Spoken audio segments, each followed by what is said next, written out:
Ngayong araw mga kaibigan, kakabit na natin ang clutch at brake lever ng motor natin. Pero wait, may mystery muna tayo kailangang isolve mga kaibigan.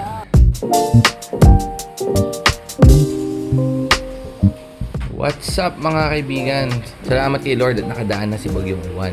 Hindi naman ganun kalala ang nangyayari dito sa Malolos. Hindi naman tayo umabot sa end of the world shit. Pero syempre, bago tayo magsimula sa mission natin ngayong araw, magkakape muna tayo para rock and roll. Bago tayo magsimula sa ating mga pang-araw-araw na gawain, ay kailangan muna natin palakarin si Dazzle.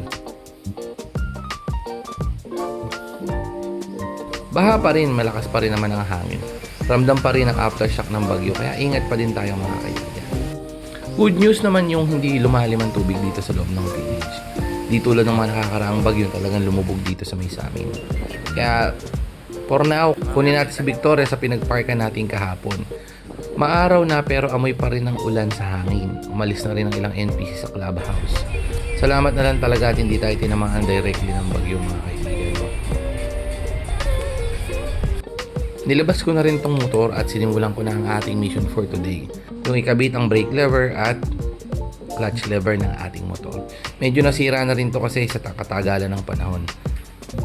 Nabaklas ko na itong headlight at meron pang ilang wiring na nakakabit.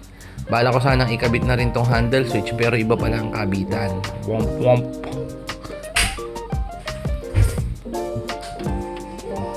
Pero dahil nga medyo komplikado ang wiring, ipapaubayan natin to sa mga eksperto. Alam mo na, para smooth lang ang combo. At ayun na, ikabit na natin. Maganda naman, medyo madumi lang talaga ang motor natin. Testing muna. Pero damn! Parang bago. Sheesh!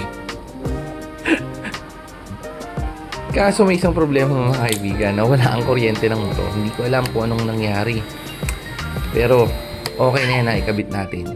Minimal problem lang for real. Pero ngayon kailangan talaga natin ng expert. May bug ang system kaya schedule natin yan. Ngayong araw daily quest tayo muna.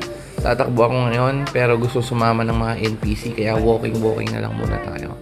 Makikita nyo malakas pa rin ang hangin. May ilang tumumbang puno at ang ilan naman ay humapay na. Masarap tumakbo at maglakad dito sa loob ng village. Tahimik, fresh ang hangin at walang nangahabol na aso. Siguro sanay na rin ang mga aso sa mga joggers and runners dito kaya hindi na sila nangahabol.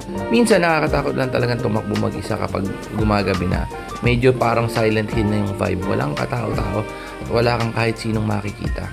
Anyway, ingat kayo mga kaibigan.